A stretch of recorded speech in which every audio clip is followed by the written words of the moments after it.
Okay, carrying on with our concept overview of creating procedural models in Daz Studio and bringing them into Unreal, ultimately into Unreal 4 engine.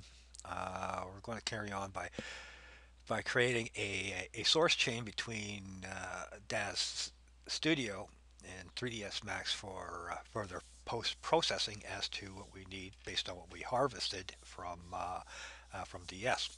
In other words, whatever we want that we need to get out of DS, we can then uh, use 3ds Max to do some further processing as to needs and directions as to procedural character design inclusion into Unreal 4.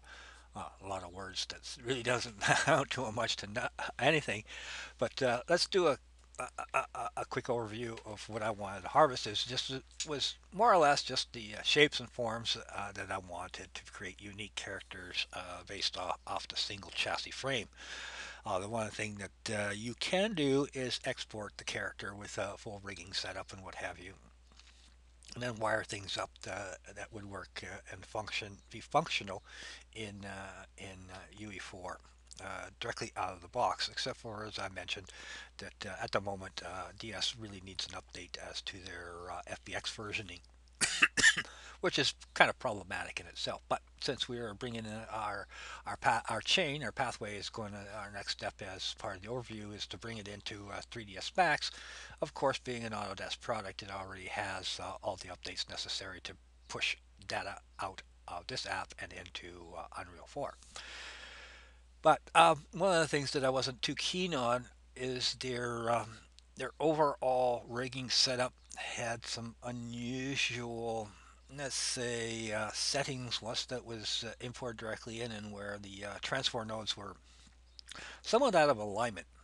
Since I will be pushing this as a subset fork over to Motion Builder and using the auto rig in there, it wouldn't necessarily represent a problem, but it does, it's really not a best practice type of approach to just kind of, haphazardly throwing rigging onto a character model that is a fundamental part of your design without being at least as far as best practice is concerned to be correct. So um, let's check our layers here, manage the layers here, and I'll just kind of hide the player model at the moment.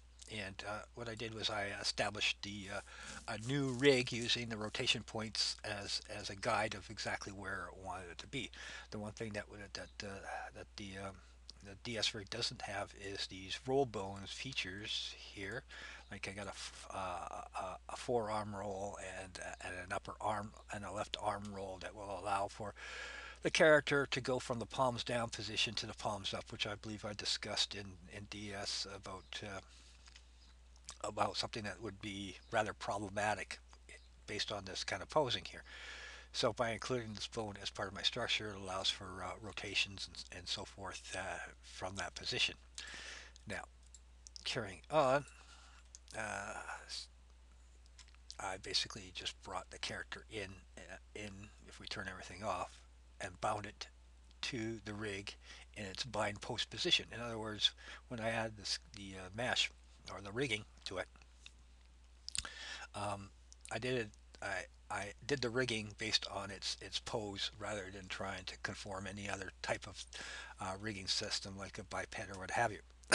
Now, the reason I'm keeping things simplistic as to the rigging design here is I'll be exporting this over to Motion Builder for our animation needs. So um, it just needs a very basic rig setup, hierarchical type of setup. Now, what's interesting to note is that the naming convention in that I'm using is compatible with the characterization feature for creating an auto rig in Motion Builder, and it so happens that some of the characters that I've noticed as part of the Unreal 4 kit also uses the same naming convention. So I kind of assume that they also use Motion Builder as part of their animation pipeline. So that's kind of interesting in itself because it would explain a lot of why you can use their rig, and it kind of goes. kind of does funky things when you try to bring it directly in as compared to animations that you created directly onto your character and exported those out as a package. So that's just kind of an interesting side note. But this also using this opportunity to kind of bring up the point of maintaining a strong source chain um, between what it is that you're importing into Unreal 4 versus the the the origin of the source material. So in this case, we want to maintain a solid chain because, well, Unreal 4 is more or less a closed edit type of environment that needs to re-import any type of edits that are done to the original source. So by creating a strong source change, you can make any changes that you wish, and then once they're available as an FBX to Unreal 4, you just do a re-import and you can do patches and fixes on the fly, or make changes based on visualizing the base results that you've created in the first place. So what we have established so far now is a source chain between Daz Studio and 3ds Max. Once we bring it into 3ds Max, we have various different options of how we can tailor what we've harvested out of Daz Studio and then make those changes based on needs as to our overall design pathway. So in this case, we want to make unique characters. Now this is where using a procedural design tool like Daz Studio. So this is where we're talking about things like creating targets based off a single frame. Now there are some rules that you have to follow um, as far as creating targets goes, but it's not that you don't really have to match things up 100% say as to vertice counts. It's just that 3ds Max won't let you include it as a target if the count is off. So, whatever it is that you bring into 3ds Max has to match whatever else that you harvested from DS as far as mesh design and counts goes. So, you know, this has to match whatever the target will be. So let's kind of look at what our targets are going to look like. These that I brought in just for our testing here. You can see that, you know, I brought in some various different shapes just for testing without having to get into fine tuning and so forth. We got our base female here. We have one that's a little bit more voluptuous. You can see we need probably a little bit more work on the facial features on a lot of them. This one's more feminine in shape, but this kind of changes when you start adding textures and so forth. So, don't get too crazy about wanting to fix something that doesn't look like a female until you get the texturing work on, and then make the decision from there. So we got a more of a macho man body shape and form. Somebody has maybe had a little too many Big Macs and so forth. And of course, the ever popular zombie. So you can take a closer look. You can see we got some facial differences between the two. One's male and one's female. And these are all been um, made using Daz Studio and its procedural design tools.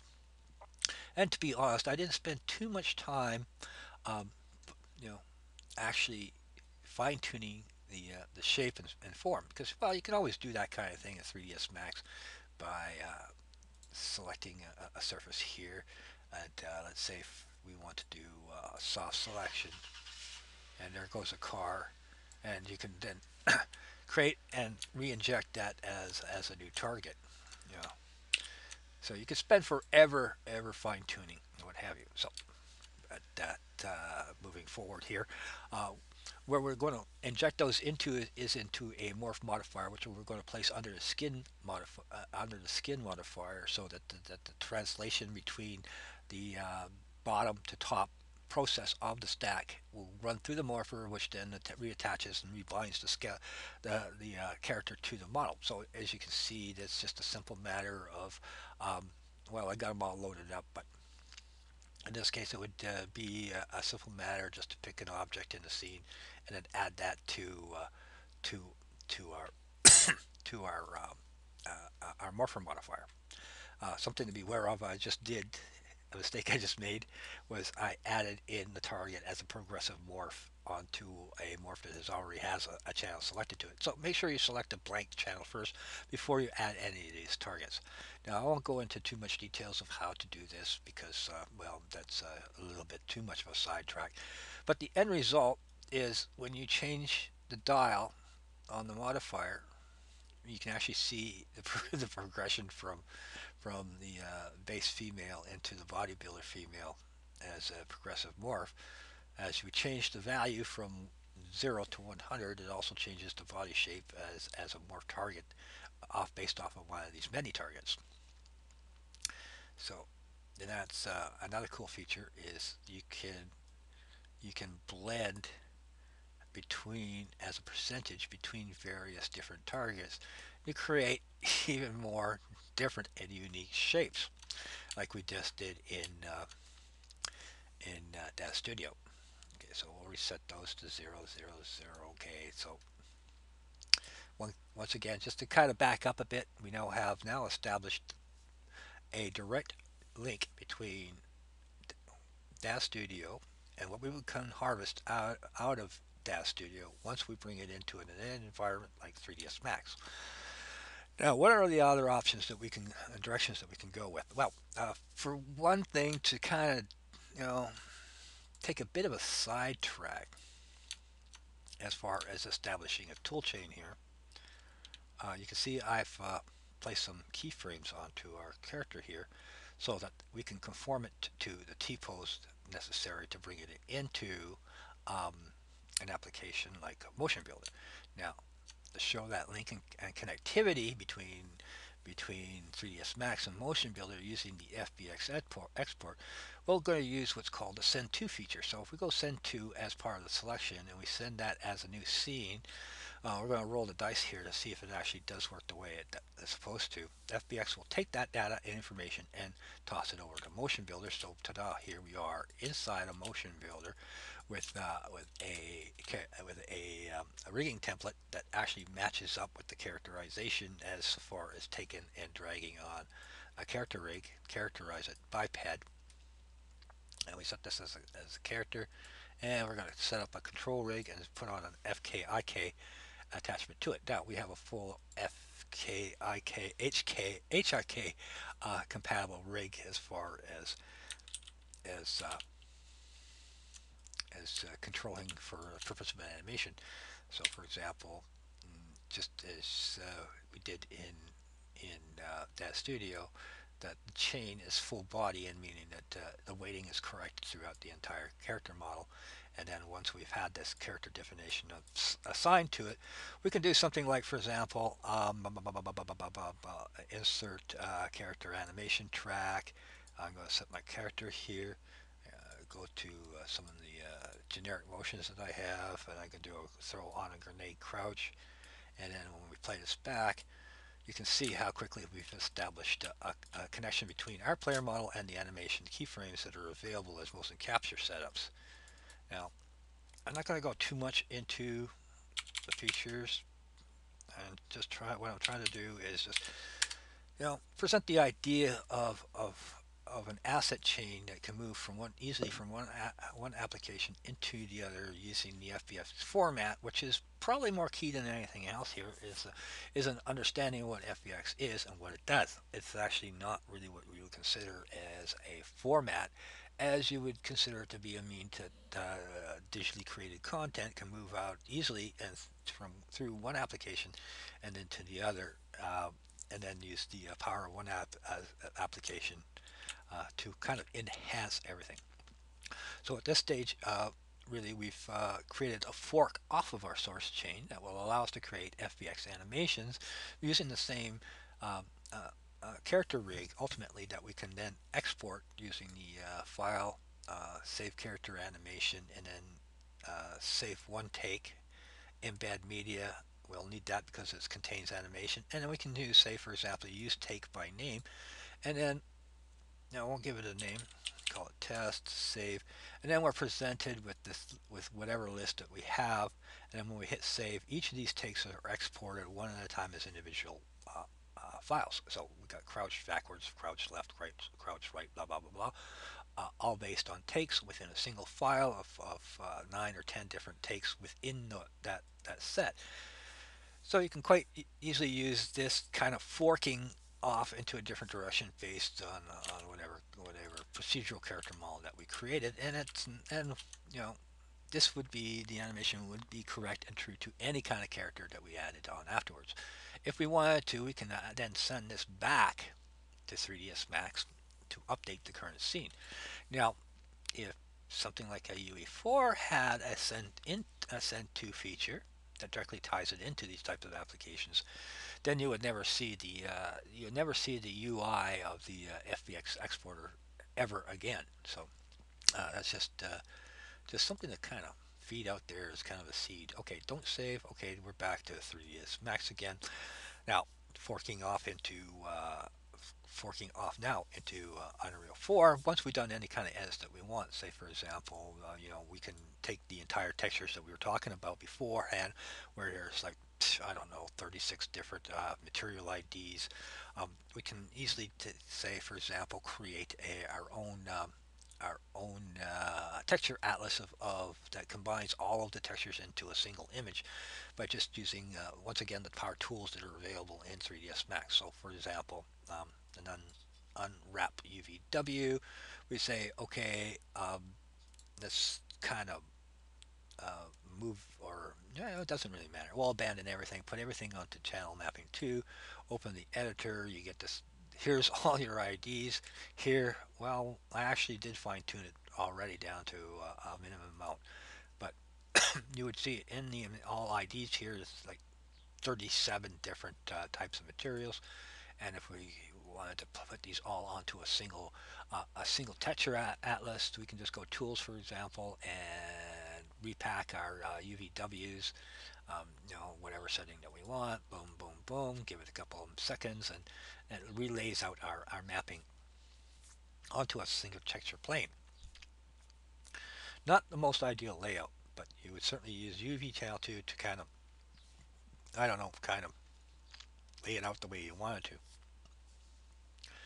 But it should also be noted that UV channel, like, there is no zero for the mapping channel here. So one in Unreal is channel 0, and two would be channel 1, which is usually reserved for light maps and so forth. So you might, if you want to do anything fancy dancy with the UV mapping channels, you would want to make sure that you reserve 2 for the light maps if for whatever reason it decides to want to use it as just good practice. So if you wanted to, you could actually create multiple different types of texture maps and UV maps and assign those to whatever texture that you want to target to it based on its current channel it's sitting on. So that's just something worth mentioning um, as part of the need for further processing. There will always be for you know Daz Studio is a rather powerful application, so there is a learning curve that's going to be required to be able to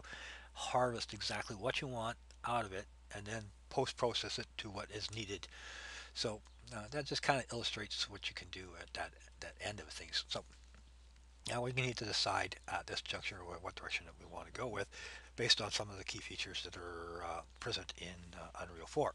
Now the Unreal in Unreal 4 is really nice in that they give you the option of doing different things different ways without restricting you to a given pathway. In other words, you want this character model to work in that game engine, then you have to follow this preset order of things that has to be done, which usually lands up to being rather restrictive as to what you want to accomplish as far as overall character design goes.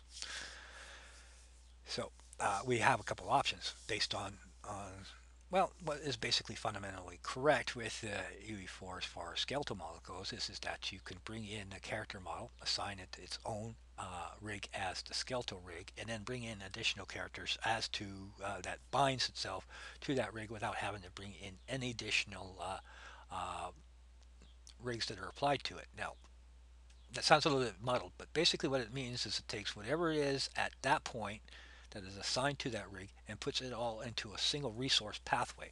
So, uh, you're using the same blueprints, you're using the same animation sets, you're using the same almost everything that would have to be done in a lot of applications as separate, almost separate entities or imports as to what's necessary just to get a single player model running. So you could literally duplicate, if you have 10 player models, you would literally be duplicating some resources 10 times. So it doesn't really make any sense. So it's actually a really good, it's a really good feature addition where you use one skeleton to drive everything and everything else can be added on top of that. So using that idea, that gives us a couple of options of how, directions of how we want to inject different player models into Unreal 4 based on either directly driving the morph shape within UE4 or to bring them in as individual models as being unique as to the base model because the resources necessary to drive this model is pretty well equal to what it would take to drive this model and so forth and so forth. So as an option, if we decide, okay, we want to have our character to be a female, whoops, that's a female bodybuilder. Okay, so we want it to be a female zombie, we would heighten this up to 100%. And we did then, once we've had that set, we can then just do, say, for example, a collapse 2. And we'll just roll the dice and take the chance. So what this does is it bakes the shape into the edit poly modifier on the bottom of the stack, and we created a standalone unique character model based on the same character rig, which then we can easily just as export over to an application. So for example, just to kind of drive home the connectivity once again, let's go to our send to motion build, send this new scene. Of course, it's going to want to send everything, including lights and textures and what have you. And there's our zombie character that we've baked down into our poly mesh, which then we can go then do the same thing about characterization, and then they will match up with the rigging and so forth. But we don't actually need the character at all. You know, we could just as easy, once we have defined our rigging, we can use any kind of form and shape prior to art completion to actually start work on and develop any kind of animation that we want. But it's always nice to be able to use the kind of body shapes that you expect to use. Now, so anyways, moving forward from here, let's see if we can control Z back out of that and get back to what our morpher is. Now, the other direction, an option that we can go with, would be to just export with the base player model. In other words, 0. We zeroed out our character, and then export this by XBX with the morpher modifier, or maintaining and keeping the morpher modifier onto the stack, which then UE4 will pick up the morpher and include it as part of the import package, as long as we tell it to do so.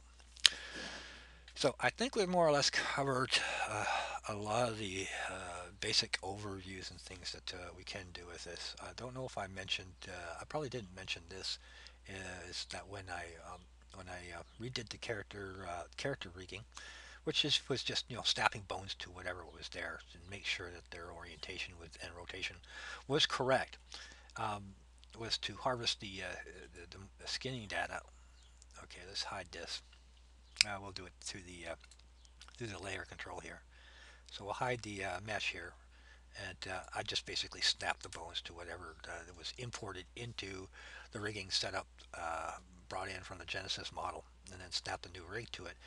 But the nice thing about the Genesis rig is it's just so nicely skinned to the rig already when you bring it in, that when you do rotations and transforms and so forth, everything just kind of flows so nicely together that it's really difficult to have your skinning solution go bugger up. So I wanted to make sure that I could also harvest whatever the skin weights were off of it.